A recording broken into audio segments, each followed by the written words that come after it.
বিসমিল্লাহির রহমানির রহিম। হঠাৎ করেই প্ল্যান করলাম যে একটু ঢাকার বাইরে বের হব। যদিও প্ল্যানটা হয়েছে সকাল 10টার পর, আব্বুর সাথে কথা বলার পর। তো ঘর থেকে বের হয়েছি 12টার দিকে, এখন বাজে হচ্ছে 1:16। আমি এখন আছি হচ্ছে ঢাকা টাঙ্গাইল মহাসড়কে। চমৎকার রাস্তা। ভেবেছিলাম যে সকাল থেকেই হয়তো ভিডিও শুট করব বাসা থেকে যখন বের হব, তো সেটা হয়নি, কারণ আমি এই রাস্তাটার অপেক্ষায় ছিলাম যে এই রাস্তাটা আমি কতক্ষণে পাবো, কারণ এই রাস্তাটা আমার প্রচণ্ড ভালো লাগে। আমাদের মানে উত্তরবঙ্গে যাওয়ার সবচেয়ে চমৎকার একটা রাস্তা। যদিও আমার বাড়ি উত্তরবঙ্গে না, আমার বাড়ি হচ্ছে জামালপুর সরিষাবাড়ি। তো যাচ্ছি, ট্রাভেল করব, মিউজিক করব।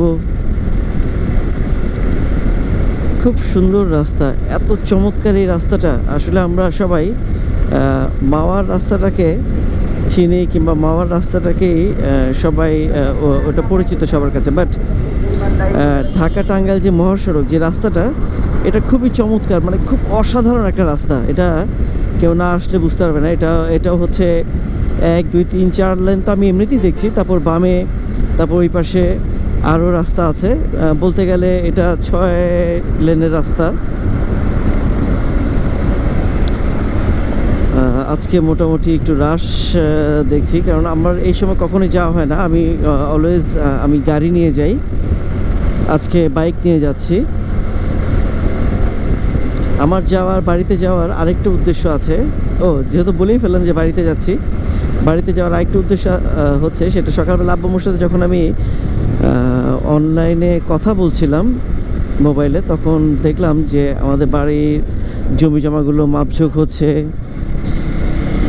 আমিন ডেকে নিয়ে আসা হয়েছে। আমিন বলতে, আমিন তাদেরকে বলা হয় যারা জমি জমা মাপামাপি করে।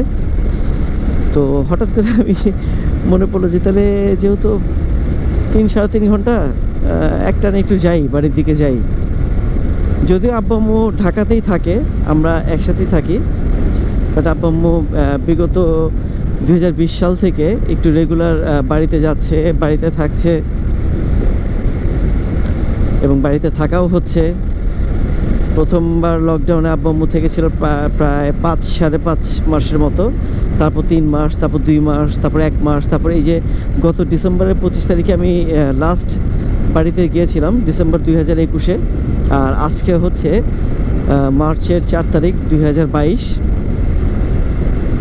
সো জানি না এই ভিডিওটা কবে এডিট করব, কিংবা কবে এটা আপলোড দিব।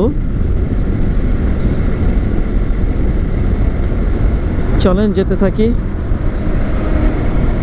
আর আমিও যাচ্ছি।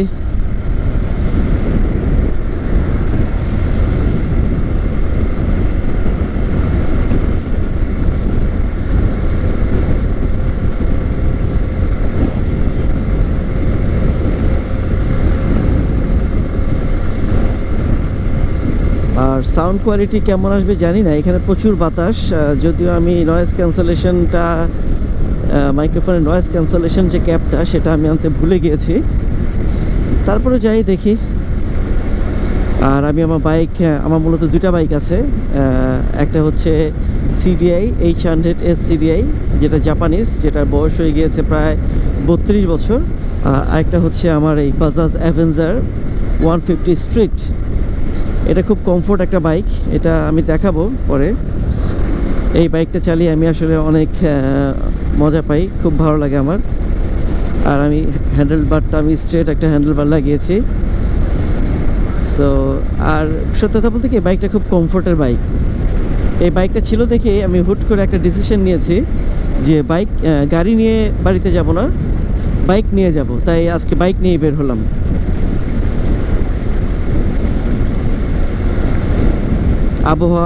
আবহাওয়াটা চমৎকার, যদিও রোদ আছে, বাট আমি অতটা রোদ ফিল করছি না। উইন্ড ব্রেকার পরে নিয়েছি, একটা গেঞ্জি পরেছি। মোটামুটি ওয়েদারটা খুব দারুণ, শুষ্ক। একেবারে যে গরম সেটা বলবো না, কারণ গরম বলতে গেলে যে গরম আমি আসলে যেই গরমের দেশগুলোতে আমি ট্রাভেল করেছি আমার মনে হয় না এর সাথে গরম আর কোথাও হতে পারে। সেটা হচ্ছে আমি মালদ্বীপে গিয়েছি, সেখানে আমি 42, 43, 44 ডিগ্রি সেলসিয়াস গরম পেয়েছি। একটা সময় আমি 48ও পেয়েছি। শ্রীলঙ্কাতে গরম পেয়েছি, মালয়েশিয়াতে গরম পেয়েছি, লাঙ্কাউইতে গরম পেয়েছি, পেনাংয়ে গরম পেয়েছি। আবার ভুটান, নেপালের কথা বলতে গেলে ওখানে প্রচণ্ড ঠান্ডা। ওখানে আমি জ্যাকেটের নিচে মনে হয় আমি 4-5টা গেঞ্জি সোয়েটার পরেছিলাম, তার উপর জ্যাকেট পরেছি, প্যান্টের নিচে প্যান্ট পরেছি, এরকম অবস্থা ছিল। তো যাই হোক, বেশি কথা বলবো না, আপনারা রাস্তা উপভোগ করতে থাকেন, আমি যেতে থাকি, কারণ ওয়েদারটা খুবই চমৎকার।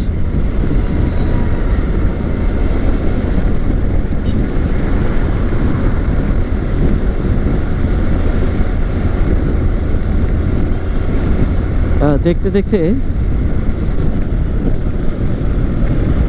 মিরপুর না, মির্জাপুর ক্যাডেট কলেজ পার হচ্ছি। আমাদের টাঙ্গাইলের মির্জাপুর ক্যাডেট কলেজটা বেসিক্যালি আমাদের বাংলাদেশের কি বলে সবচেয়ে মানে বিখ্যাত এই মির্জাপুর ক্যাডেট কলেজটা। আমার মুখ দিয়ে বারবার শুধু মিরপুর আসতেছে, কারণ আমি থাকি হচ্ছে মিরপুরে। বেসিক্যালি এটা হচ্ছে মির্জাপুর ক্যাডেট কলেজ। ক্যাডেট কলেজের জন্য বিখ্যাত এই কলেজটা। আর আরেকটা হচ্ছে ময়মনসিংহে না কোথায় যেন আছে, ভারতেশ্বরী হোমস। এটা মনে টাঙ্গাইল না ময়মনসিংহে, আমি আসলে এক্স্যাক্ট লোকেশনটা যাই না। এটাও আমাদের দেশের বিখ্যাত। ভারতেশ্বরী হোমসটা মূলত হচ্ছে মেয়েদের জন্য, আর মির্জাপুর ক্যাডেট কলেজটা হচ্ছে ছেলেদের জন্য।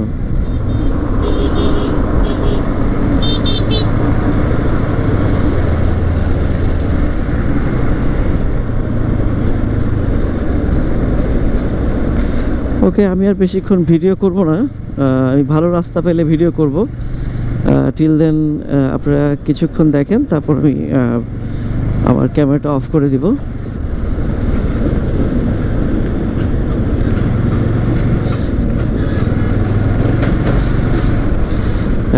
আমাদের রাস্তাটা খুবই চমৎকার, কিন্তু এই জায়গাটা এখনও আন্ডার কনস্ট্রাক্টেড রয়ে গিয়েছে বেশ অনেক বছর যাবৎ, শুধু এই জায়গাটুকুই। এছাড়া বাকি পুরো একদম মানে আমার বাড়ি পর্যন্ত একেবারে চমৎকার রাস্তা, পুরোটাই মানে কি বলবো, একেবারে নেট ফিনিশিং যেটাকে বলা হয়, একদম মানে রাস্তার ভাষায় কি বলা হয়, পিচ ঢালাই যেটাকে বলা হয়, চমৎকার। শুধু এই ব্রিজটাই এখন আন্ডার কনস্ট্রাক্টেড রয়ে গেছে। এটা হয়ে গেলে হয়তো আরও কম সময়ে চলে যেতে পারবো আমরা। কম সময় বলতে কি, এখনই তো আমি 3-3.5 ঘন্টায় বাড়িতে চলে যাই। হয়তো এটা হয়ে গেলে তখন আরও কোনো জ্যাম ট্যাম থাকবে না, তখন তো আমি ব্রিজের উপর দিয়েই চলে যাব।